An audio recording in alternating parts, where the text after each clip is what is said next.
My name is Hammad, my in-game name is Pr0lly, and I'm the coach of the League of Legends team for H2K. Watching my first game as a coach was the worst experience I've ever had. I've never been so nervous in my life. It was much worse than performing on stage as a player, even though technically I wasn't performing at all. I was literally watching my team play the game. And as the years went by, I kind of figured that I can perform as a coach while my team plays. And now that it's best of threes, it's kind of a test of how well I can learn from these games being played in the immediate sense and either make quick changes to us or quick changes to counter them. It actually becomes a puzzle game that I have however long the game takes to figure out before the next game. Well, so over the 2 years of coaching, I've tried a few different styles. I'm very open to being wrong, and I did spend a lot of time being very free with my coaching and giving the players a lot of freedom, and that had its bad moments. So the next split I tried tightening it up and seeing how the players reacted to that. They were guinea pigs in a way, so I was able to kind of flesh out what I was good at and how players reacted. And it normally boils down to how well the players can react to the way you coach. So it's going to always be kind of a mixture of freedom and allow the players to use their own minds. Because as a coach, I'm not going to sit here and be the smartest person in the room. I really have the chance to use 5 different brains for myself. But there's always going to be a level of authority you have to take as a coach, I've noticed, that players will become emotional. It's not purposeful that they're making these kind of emotional decisions, and it's my job to kind of be that authoritative figure and say, right now they don't know it, but they're not thinking as clearly as they need to.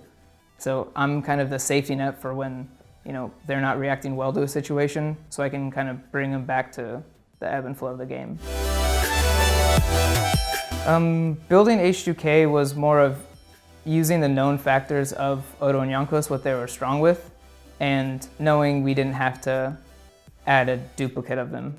We have these 2 really important roles filled out, and now we need to fill out, shot caller and team fighters. So it wasn't built specifically around them. It was kind of using them to make the ideal team or perfect team that could take us really far in Worlds. The pickup of Che and Nuclear were pretty needed to be as a duo. Having Koreans on a team is very doable to deal with the language barrier, but it becomes an issue when they have to lane with each other because there's a lot of micro movements and fights that you need to be able to speak quickly to. So the fact that they both speak the same language is really important. Watching the LCK games of Che and Nuclear, I could really tell that Che would fill that kind of shot calling role.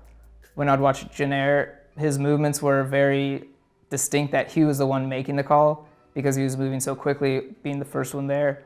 So it became really obvious that I need this kind of shot caller on the team. And Nuclear was always a standout on his team.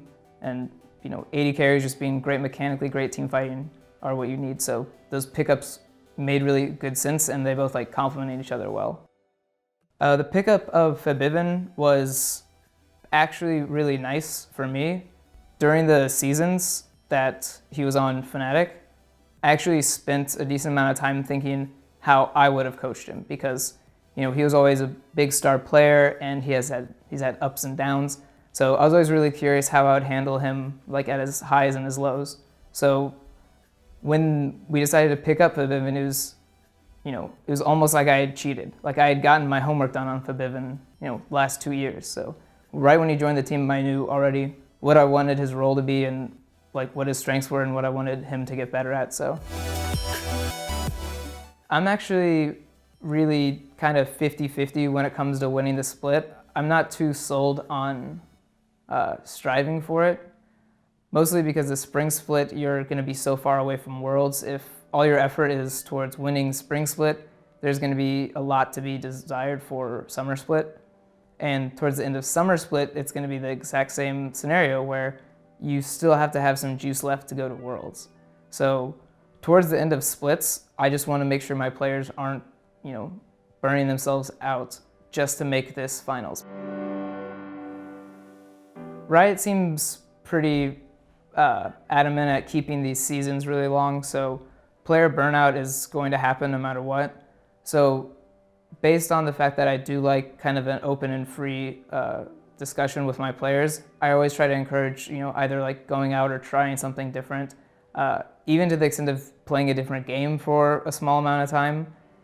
Just getting their mind not focused on League, but still, problem solving and critical thinking. So all the focus isn't just on grinding League of Legends for 8 months of the year, because once Worlds comes around, there really is no time to do anything but League. So they have this time now to kind of take it easy and balance their life with League of Legends. And as the competition goes up, they're going to get less balance in their life. I think the EU scene is really impressive, but they don't really get as much showing as they deserve.